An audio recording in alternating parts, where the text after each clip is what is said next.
So we got this 99 Carrera 4, which is pretty rare nowadays. I don't see many of these 996s in the 4 model. And it's actually a pretty nice vehicle. So we're gonna go over problems that they have once they get to this age. At the same time, we gotta remember this car is over 25 years old. So everything that I'm gonna point out is pretty common to go and should be done just because of the age. So still pretty impressive, this car being 25 years old and the shape that it's in, and as reliable as they really are, even though there are some known issues with these cars. Somebody upgraded the oil filter to a screw-on type, which is really nice. We got a little oil leak here, which is pretty common. Usually it's from the rear main seal. This one's gonna have a dual row bearing. It was replaced at some point. We'll replace it again more than likely because it's already been quite some time. And we're gonna install a permanent solution in here. It has currently a clutch issue, definitely worn out clutch. But here's what we have going on. We have the oil leak there. Someone's been in this engine. We got new heads, which it was rebuilt at some point for some apparent reason, but both sides, which is nice to know that actually replaced both sides. They did use a lot of RTV to glue them back in place, including the sump. Like, that's way excessive, way too much. But it is what it is. If we're gonna do the work, we're gonna definitely clean that up. But yeah, that's got Napa Gold filter in it, which is a pretty good filter made by Wix. All right, we're gonna look at the suspension. The suspension is pretty much original. The struts are over 25 years old. Should be replaced for sure. These are gonna be pretty worn. Now, if we look down on the front right, the suspension here, you could see all the oil here. And at the top, if we look, the bump stops are gone. They're not there anymore. They're supposed to be. And that goes towards both sides. This one's kind of there, but destroyed. It's fully chewed up. And that's because the strut is actually bottoming out fully. When you're going over speed bumps, you're getting a lot of travel. So that needs to be addressed because it will destroy the bushings on these lower control arms. Of course, our axle boots, they're pretty torn. That's pretty expected. Both sides, inner and outer. And our brakes, someone put new pads in here. The lip on the rotor has exceeded the wear, but the pad itself is pretty new, so I would suggest getting that replaced. But not too bad. Everything on this car is original for the most part, except of course the head work that was done on this vehicle. If we look at the leaks here, we got some leaks coming from the scavenge pump right here that pumps in and scavenges oil into the heads.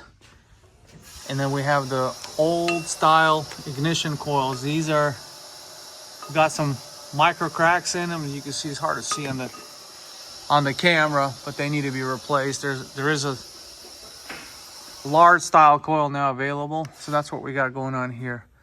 But they are original. There's this one big one here that somebody did upgrade, but they did not upgrade the rest. So you can see that large coil on cylinder one, but the rest are original. So you want to replace all of them while you're doing the job. The thermostat, the water pump also, but it is pretty old, definitely over 5 years old. Anything over 5 years old, recommend replacing because of the timer miles. The belt's pretty old looking. That will need to get done. So just a lot of wear and tear. We got a little bolt here. Somebody actually installed these back. We're supposed to go on this side with the bolt itself, so they had it out. I don't even know how you're gonna unbolt this. It's in the wrong orientation. This should always be on this side, just like here. So we can fix that. But most of the stuff is just normal wear and tear, suspension, engine components, and then of course mufflers. This we see quite often. They start to really deteriorate at the crimp joints on the muffler itself.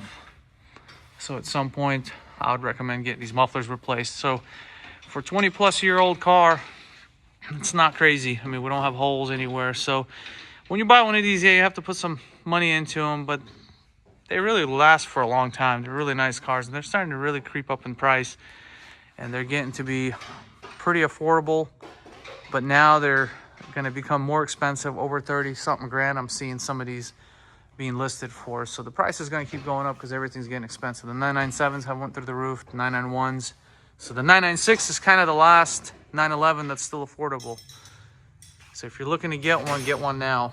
We have it. We're in the deck lid. Looks pretty nice. Somebody put a new alternator in there. Looks like the engine mounts were replaced too. That's aftermarket. Expansion tank. They're problematic, so we're gonna advise getting a factory one. But yeah, here we have the compressor. Looks original, but everything on the inside looks great. The struts here are a little bit weak, so they'll need to be replaced.